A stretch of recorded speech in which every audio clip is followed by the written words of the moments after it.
First and foremost, again, good morning and thank you for what should be a very exciting day, exciting time for USA Basketball. Also want to extend a huge thank you to our partners at Nike for the hospitality, for hosting us today, this wonderful facility. Joined today by three legends, if we're being honest, on the stage. We start with USA Basketball CEO Jim Tooley. We've got Women's National Team Director Brianna Weiss. And of course, five-time Olympic gold medalist Sue Bird. So Jim, before we get started, I'll hand it to you. Well, thanks, Noah. Very much appreciate it. Everyone's seen the news, but today we're here to officially announce, and on behalf of the Board of Directors of USA Basketball, that Sue Bird has been named the first ever Managing Director for the Women's National Team. So, Sue, congratulations. Thanks for taking this on. I've been asked, Sue's pedigree and standing within the sports community, not just in women's basketball, is second to none. And we're just really fortunate to be able to announce this. I know we've talked about it for a little bit, and it's great, though, and we're so pleased that you're on board with us. So thank you for taking it on. Thank you. I appreciate that. Yeah, it's starting to get annoying with how good Sue is at everything. It just feels like that person. Same. Because after retiring from an illustrious career, I mentioned the 5 gold medals in the Olympics, 4 World Cup gold medals. Obviously, the WNBA career speaks for itself.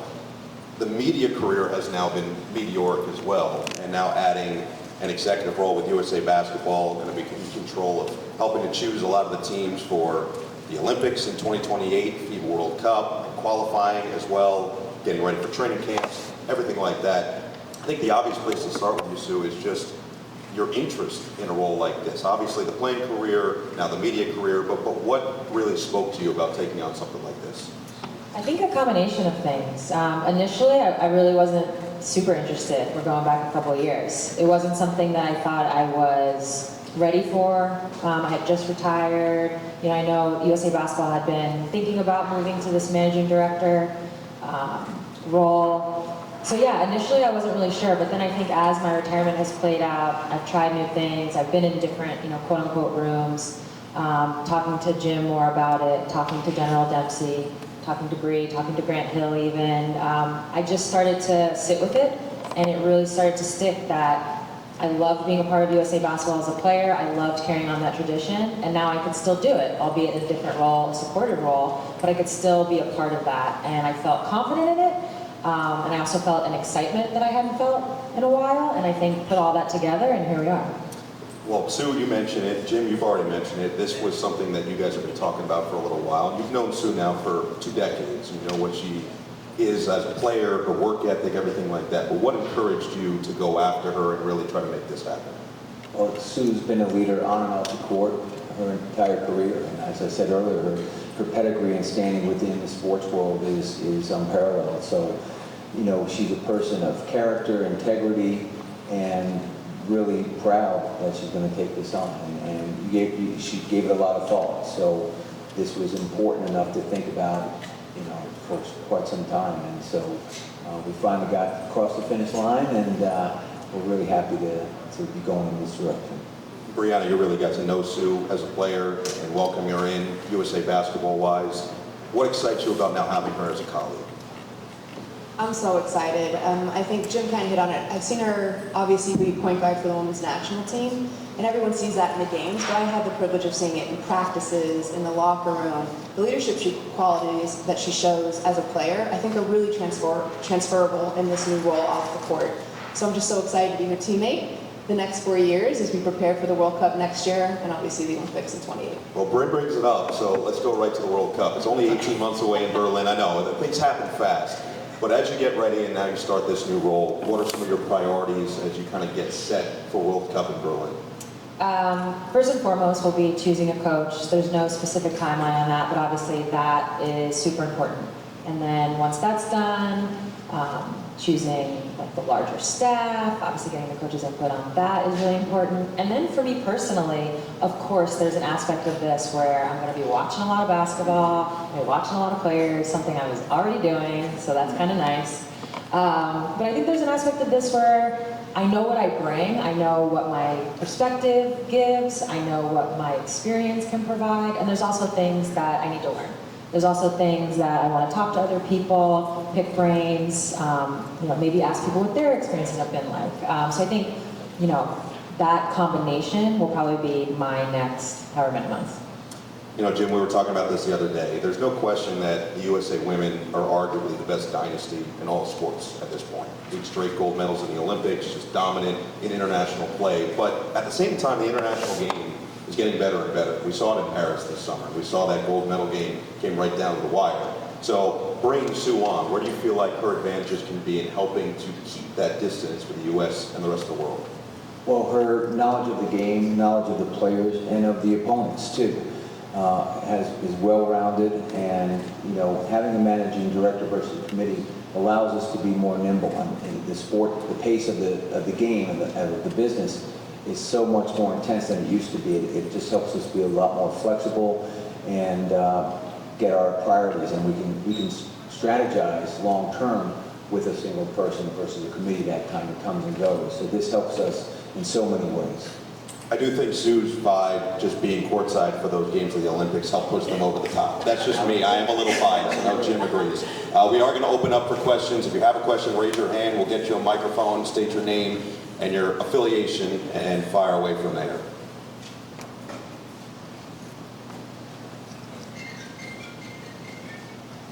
Hi everyone, Mike Volkanoff with the Athletics, congratulations. I guess from like a procedural standpoint, obviously you've been involved with Team USA for so many years, so you know how it all kind of works.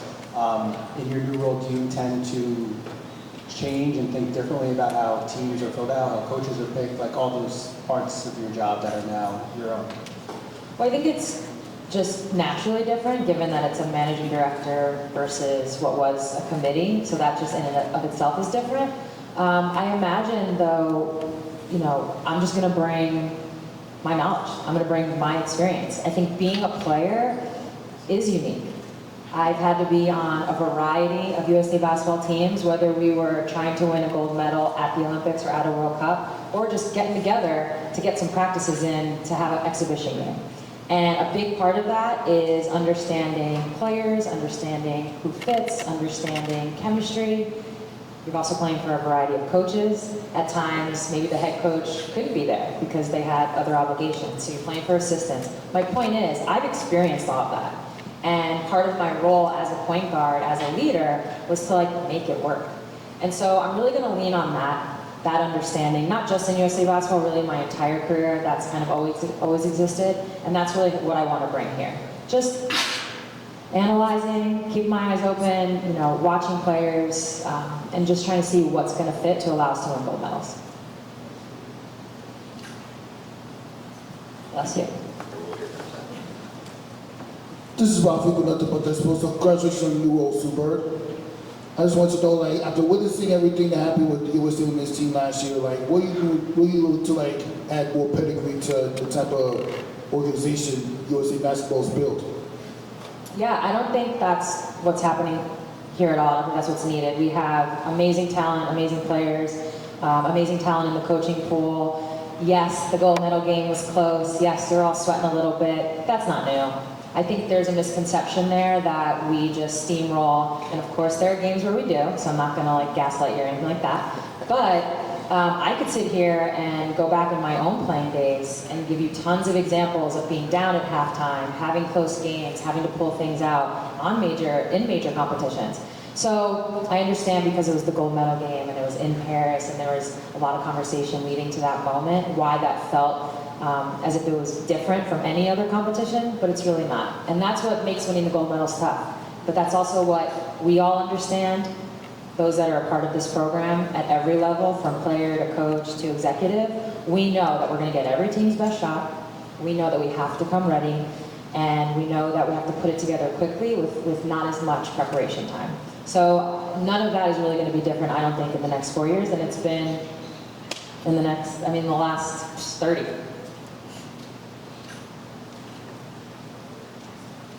Good morning, everybody. Brian Florenson from the local W and Black Rose Media. For Sue, this is your first executive role in basketball. What do you think will be the sort of biggest transition you have from being a point guard who's had so many great dynamics with people to being in an executive role like this? Honestly, you said it. I've never really sat in this seat. Although I did serve a little bit of an executive role at the Denver Nuggets, I don't want to forget about that. But I actually bring that up to say I had no responsibility. Nothing was going to live and die by my decisions, but I did get to sit in a room with a lot of the people that did have the responsibility, and I did get to learn, I did get to listen to those conversations. That was in 2000, the NBA 2018-19 season, and I actually used a lot of what I learned there when I went back to the Seattle Storm, and I would tell anybody who would listen, like, well, this is what they do in Denver, this is what Tim said, this is what this is like. I bring that up again. I've never been in the seat, but I have a ton of experience in other ways that other people who could have been in the seat might not have had. So just trying to really bring that, and then again, lean on those that have been here.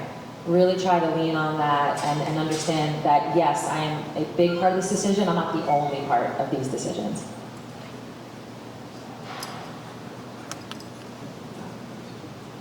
Hey, Sue, Andy Lipton from Hoops Guru and Music Break.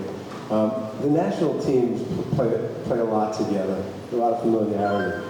Do you think the U.S. needs to get to the final roster much sooner, and do they need to play, together, much earlier before the Olympics?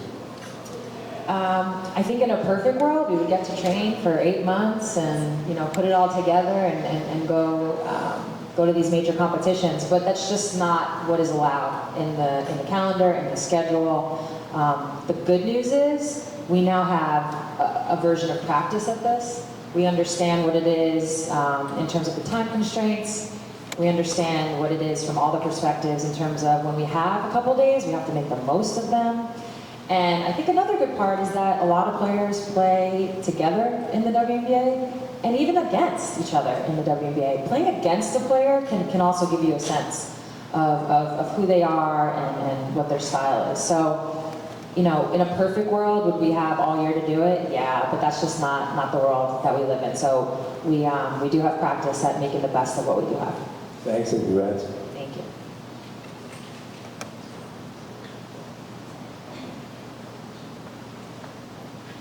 Hi, Maddie Kenning with the New York Post, for Sue again. We're seeing just like the growth of women's basketball globally, even with how many international players in the WNBA isn't new, but there's definitely a lot more than there used to be. And even with national teams, elevating their programs and stuff like that. So I guess could you speak to the growth of the game globally and how, that margin between USA basketball and everyone else is kind of starting to shrink, which, can be good for the game? I think it's great for the game. Iron sharpens iron. It's the only way to do it. So to see the growth of our game domestically, whether it's the leagues themselves, the college game, USA basketball is amazing. But then when you see it internationally, I think it speaks to the world changing in so many ways. You mentioned a lot of international players have been coming to the WNBA, and of course we've been going overseas for so long. But I think that the increase in that is only going to continue to happen, and it's going to, again, back to the iron sharpening iron. I think it's going to just allow the games of all the countries to raise. I don't know, I think that the team for some reason that comes to mind is Nigeria, because I got to play against them back in, I don't want to date myself, like 2006 maybe, if I'm like pulling right from my memory. And they were like okay. And then you fast forward 15 plus years, and this is like a team that I didn't want to play. Matching up against them in Tokyo, that was one of our toughest games. And even when I was in Paris watching, and I forget what round we ended up seeing them, but I was nervous. People were like, calm down. I was like, no, you don't get it. Like, this is a country, this is a team on the rise. But what ended up happening, we played great too. And that's kind of that full circle moment that I feel like you want the game to grow, and then as far as USA basketball goes, you want to be challenged. You want to see what you're made of, and you want to play your best in those moments.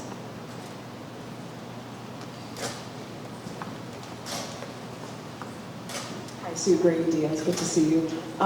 You obviously have so many personal relationships within basketball. Can you talk about maybe one or two of the messages that you received from people who have been involved with USA basketball, and what sort of advice are they giving you in this new role? Yeah, it's been really well received. Everything from, congratulations, a couple of you were born for this, which always feels nice. I think Grant Hill really sticks out. He's just somebody that through this whole process, he's kind of turned into this like annoying big brother in a sense where, he didn't bug me per se, but he was just always kind of right there in my ear about this role, but more so just telling me how much he enjoyed it and how much it brought out of him. Obviously, the goal is to win gold medals, and obviously in this role, you're just trying to provide whatever support you can to get there. But he also was like, man, my juices got going. Like I hadn't felt that in a while. It's really something special. So to go through this process a little bit with him, like I said, kind of in my ear, and then today, he texted just to enjoy the moment. Congratulations. He might have been one of those who were born for this. Was really special, and I'm glad, more than anything, that I can really rely on him. I mean, he is available whenever for whatever question, because he's obviously just kind of gone through it. Not kind of. He's just gone through it. So I feel really lucky that I have him. Jim, she brings up Grant, and obviously that was the precedent for this role, somebody who took this on head on. How do you feel like the experience of working directly with Grant will now make this a seamless transition for Sue? Well, as Sue mentioned, he's a great resource for her. He has been in the trenches, and it was great to see him take it on in such a way. His juices did get flowing, and so he was very helpful in giving insights. We asked Grant, tell us the good, bad, and ugly of this. So that would help her, mold her decision. And he's terrific. We're proud to have both of them involved. We also have Jim and Fredette involved, and 3x3 managing director. So we're really very proud of the people that are representing us. And Brianna, you mentioned initially that seeing Sue as the point guard of the team on and off the court just gave you extreme promise for what this is going to look like. I remember Sue said something during the Olympics this year, said that Olympic teams in particular were the hardest teams that you have to play on because it requires so much sacrifice as a player.